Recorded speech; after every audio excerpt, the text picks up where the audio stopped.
Good evening and welcome. I guess I can say the whole thing. We're CU Immigration here on WRFU LP Urbana 104.5 FM and UPTV. I will be your host for this evening. My name is Mr. Garza, and I'm here to let you know that WRFU is an open forum for the Urbana-Champaign community. Views expressed are those of the speakers, in this case my guest, Mr. Ben Mueller, and not intended to represent WRFU, UCIMC, or, as we like to say on the televised version of the show, UPTV. These views are our own.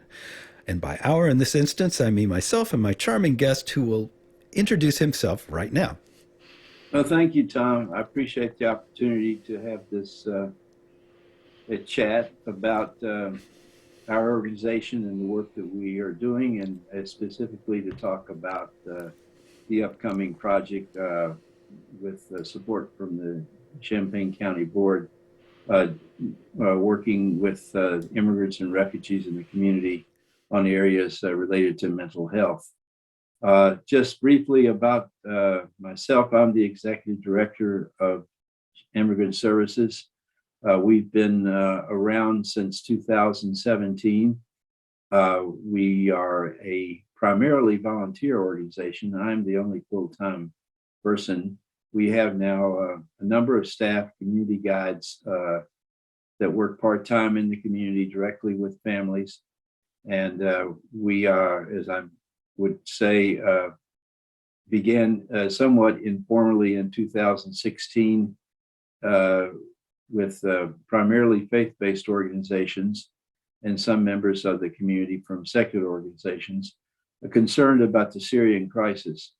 After the election of Donald Trump in the fall of 2016, many more people got involved and became active, I think because of the obvious fears of what the Trump administration would bring towards immigrants. And certainly we endured those 4 years, all of us in the immigrant friendly community, with passion and consternation, I would say.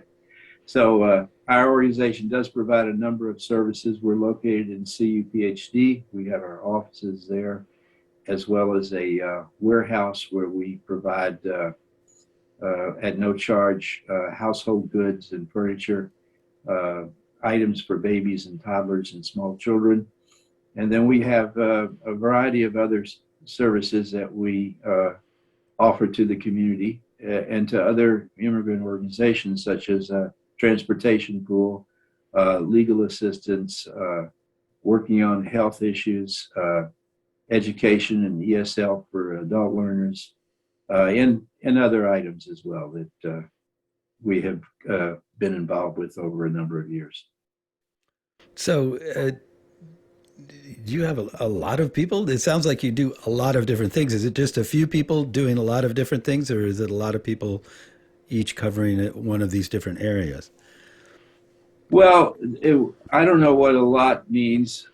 We certainly expanded quite a bit since the beginning, where I was really just first just a volunteer director of the president of the board, and then a part-time staff member, then evolving into a full-time staff member. We have 5 community health workers / community guides that work anywhere from 25% to 50% of their time. We have a driver that operates a cargo van that we were fortunate enough to get in another grant. We have someone that works with him, we call a lifter, someone that goes out to pick up donations to the store and deliver to families. And then, our board is really quite active. We have 12 members on the board. And I would say, the vast majority of them are active in different activities. Our president, Niels Jacobson, is quite active in the community.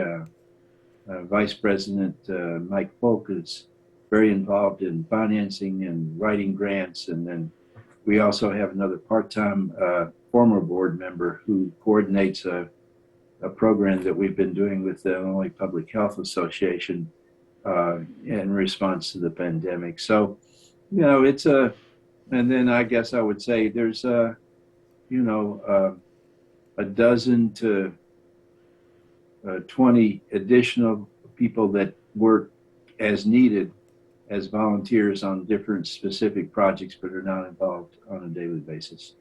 Well, that sounds like a pretty good sized group of people, and probably takes a lot of coordinating on your part to kind of get everybody going more or less the same direction or whatever direction they need to go in. Well, yeah, I'm usually bringing up the rear in that. I do try to help get things started in different areas, but I would say one characteristic of the people involved in our organization is that they are very self-directed, Mm. and they bring to their work a passion to do things positive in the immigrant community. So I think that as I mentioned, we have an excellent board who different members do quite a bit of work on these different projects that I've been mentioning. Um, we are going to have in the very near future two VISTA members, as they call Mm. them, that will be coming on board that will be able to help us coordinate the volunteers and also the family assistance programs. And if once our grant through ARPA funds with the county board begins its implementation stage, we'll have a part of that grant will be a caseworker that Mm. will be bilingual in Spanish and English. That will again take a lot of burden off of my shoulders to kind of work through uh, helping these families access the resources they need. So, Hmm. yeah, little by little, we are growing, and it is a lot of responsibility to try to coordinate. But then again, like I said, I think we have very good people working with me that help quite a bit. That's wonderful. How do prospective clients, I guess you might call them, find you? I mean, I've never seen advertising or anything, so I'm assuming is it just word of mouth, or are you referred? Are people referred from other organizations, or what? Yeah, it's a little bit of both of those things. We do get referrals from the other organizations that are working directly providing services to the immigrant community, such as the Refugee Center and New American Welcome Center, the Immigration Project. Uh, they do give us referrals. Uh, we everybody has their own nomenclature, but we don't refer to the people we work with as clients. Rather, we look at them as members of the immigrant community and families, Hmm. and we prefer to have that type of relationship with them, where it's not we're the organization and they are our clients. Rather, we are really working together, learning from one another, and honestly, a number of the folks that started out needing assistance have given back to the community, and are some of them we have one of them on the board, and a number of them in leadership positions that help us. So Hmm. that's sort of how it's worked so far.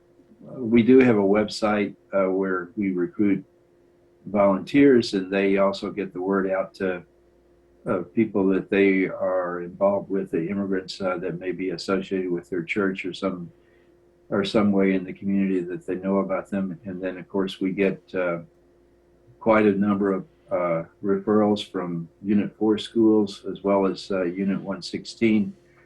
Carl has some programs that also, uh, especially with young mothers, where they have also referred to us, and so the word sort of gets out, and we take in those requests and try to fulfill them as best we can.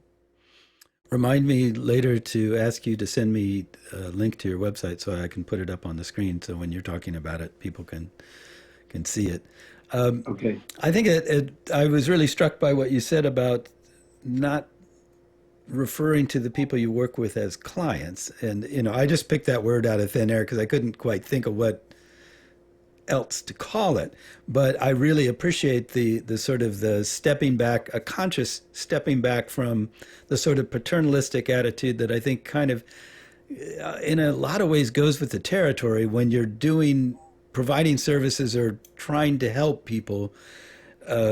There's this sense of like, okay, I am here to help you. So let me tell you what you need, or let me ask you what you need, but I'm going to tell you what you are going to get. So to a certain extent, it doesn't matter what you need because here's what I have to offer. And I also, at the same time, I understand how organizations kind of get that attitude because they've got this thing that they do. Here's what we do. Here's how we do it. So, it's the old, to a hammer, every problem looks like a nail. I mean, to a certain extent, if your organization does this one thing, then you're always going to be trying to fit in everybody that comes to you into that space and say, okay, here's how I can help you. Here's the one way that I have to help you. But it sounds like you guys take a different approach. Do you have that? Is that like defined in your sort of bylaws to a certain extent, or is it just part of the attitude, or how does that work? Yeah, I mean, it is. It's a conscious pivot that we have made. There's advantages in being a young organization is that Mm-hmm. you can kind of make up the rules of how you want to play the game with somewhat of a fresh start. There are organizations in town that have been doing these kinds of things for 40 years, 80 years, and they're steeped in a culture that was created some time ago, and they're doing great work. But we felt that we wanted to take kind of an asset-based approach where we really looked at what are the gifts and talents of the families that come here, even though they're facing tremendous challenges. They do bring with them heritage, they bring with them skills, they bring with them talents and a great deal of motivation to succeed with all the hardships they've endured in order to get here. And so our thinking has been that we want to be able to build this. I think one of the keystones to doing this type of work in a meaningful way is really building trust and cooperation. And so we don't have we have an open-ended approach. When a family approaches us for help about something, we very often will help on that specific issue, but then we'll also find out what else is going on in the family and try to connect them to other resources they might need. And as I said, over time, some families continue to struggle, but a number of families, have come here and been able to develop some language skills to get a better job. Some have gone through a number of them have gone through the asylum process to the point now that they have a work permit and a social security number that's good for work anyway, and they're able to to do much better than when they first got here, and so those become our partners. It is in our bylaws that we part of what is in our bylaws is the establishment of an immigrant like advisory council. And we are still getting that sort of off the ground. It's informal, but it is something that we're working on. The founder of our organization was in fact someone coming from Cuba, Hmm. and so he inspired us, I think, a lot about the philosophy and the approach that we take. Yeah, well, it's very difficult to be in a position where you need help. I mean, some of us, I know personally for myself, I'm very bad at asking for help. If I need to do something, I've got a problem that needs to be fixed, something heavy to carry, and I need somebody on the other end of it. I'm like, oh, I don't want to ask somebody. I'm always happy to drop everything and go help somebody else, but I have a hard time asking for help in return. So I can only imagine what it's like to be in a position where you really need a lot of different things, and you have almost literally no way of getting those on your own. You've got to look outside of your family and maybe even your friends for someone else to come along and help you with that. So that's a tricky position, and how someone approaches doing that, offering that help, providing that help is key, I think, to developing the kinds of relationships you're talking about. Because if you do come at it with a like, okay, I'm doing you a big favor here kind of attitude, then you're going to make them feel really bad, and they won't want to ask you for anything ever again. you know. Right. So I'm assuming that because you're forming these relationships, people are more comfortable with saying, "Hey, I need some money for rent this month," or whatever that thing might be, and it's more like repeat. I was going to say repeat customers, but that's a really bad way to put it. But, it's like you get more of a thing going on where you deal with each other over and over, as opposed to just one-offs, a series of one-time events. Is that Yeah, more or less correct? that's accurate, Tom. I think that well, you can put a lot of nice terminology around it, like a holistic approach and so on and so forth. But in truth, uh, part of our strength is that the people that are out in the community that are working directly with the families, the five people I mentioned, uh, some of them are immigrants themselves that have been able to get into a position where they were were really very much in touch with the community with a lot of contacts, but also had the level of experience to be able to work through the problems that are presented. Some of the people that work with us are students, who are fluent in Spanish primarily, um, and but they've already had a taste for working in the community, either some of the classwork they've done or through studying abroad or just involvement in the community through other organizations they might be associated with. And so they are very good lead persons uh, to talk to the families to create a comfort level so that the families can kind of, okay, yeah, these are my problems. Um, I'm not sure whether your organization can help or not, uh, but they're more comfortable, I think, having that first line of communication with people that are very similar to themselves. Mm. The other thing is, Tom, is that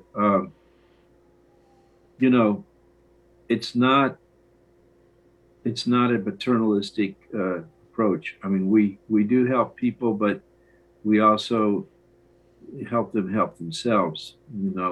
And so people will ask, families may ask, well, we really need assistance with our rent. We really need help with this and that project, and we will help them. But as they move forward, they also make their own contributions. So they don't have all the money to pay for the utility bill, but we help them. And then we help them get involved in the LIHEAP program, for instance, so they Mm. learn how to access other resources in the community. Or we help them learn how to negotiate with Ameren to get on a 12-month payment plan. So there are tools out there that are very useful to everyone in the community that's struggling, not just immigrants. But the by and large, most of the immigrant population have not had the opportunity to learn about these things, and so I think this is an important tool. And the bridge, as I mentioned, of having people that have a lot of experience. The students I mentioned are born in the United States, but their parents are from Mexico Mm. or from another country. So there's that cultural connection, or the connection of actually being an immigrant in the community and sort of overcoming the difficulties and be in a position where they were able to give back and do work in the community. Hmm. Hmm. Well, you mentioned the ARPA funding earlier, and that's kind of the genesis of this series of programs that we've been doing of talking to these different communities. Um, how did that come about for you? Was that something you lobbied for and said, "Hey, we heard this money is out there. We want a piece of this," or were approached by the people who were providing the funding, or how did that work? Yeah, that's interesting. That's a great example of what we were just talking about. I mean, if there's ever an area where an immigrant family is going to be hesitant to ask for help or assistance, certainly the issues of around mental health that's a primary issue. I mean, and that's of course that there are stigmas about receiving that type of help in a number of our populations. There are people in rural communities that just don't want to have that type of a revelation about help that they might need. So it's not unique to the immigrant community. Hmm. Uh, but in any case, honestly, uh, I don't have the quote here in front of me, but I could go get it. But the reason that I would say every organization, uh, there are mentors for that organizations or champions Hmm. for that organization. In our case, uh, our champion is, and she is a champion for a number of other organizations. Hmm. Is Julie Pride, Ah, the yeah. director of CUPHD. And so when we first got wind of the ARPA funding and the interest on the part of county board to do something for the immigrant community and organizations that work with immigrants, I approached Julie and we sat across the table in her office and said, what would you say is the primary area that if we were to get some fresh funding, what area do you think is the primary unmet need Hmm. in the immigrant community? And she didn't hesitate. She said, well, mental health, counseling, counseling around all the issues in families that immigrants face, including not so much substance abuse, but alcoholism, spousal Hmm. problems with children and teens. There's just not adequate, culturally competent resources available to the community, and that would be a great thing to to pioneer. And I don't want to say that there's none of that available at all. There is, but there are not. I don't think the type of resources that we're bringing. Our group, it's not just ISCU; it's a group of organizations are bringing to approach this problem, and that, of course, is combined also with, I think, the second half of the project. The one half is uh, addressing mental health issues and well-being in the immigrant community. The second half of the project is language access, focusing on the Guatemalan community, which I think is probably the community that has the largest stream in recent years of people coming into Champaign-Urbana, uh, but also the group that has least access and understanding to the resources, not just for health, but for a number of areas. So that language access will also build the capacity of uh, an association of Guatemalans that are learning to improve their interpreter skills and to have a better understanding of how to deal with issues like medical and legal and other types of interpreting that will fall upon them to provide in the community. So Hmm.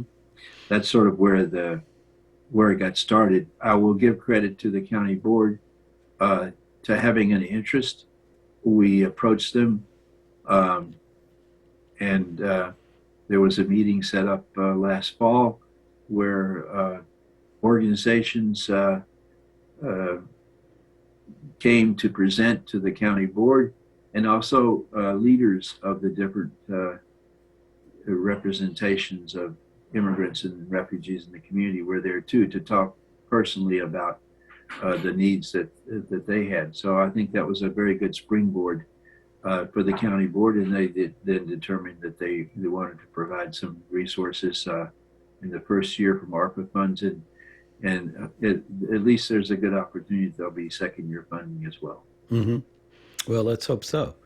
Um, the point about mental health care, I think, is really germane because any problem that you have is magnified by stress.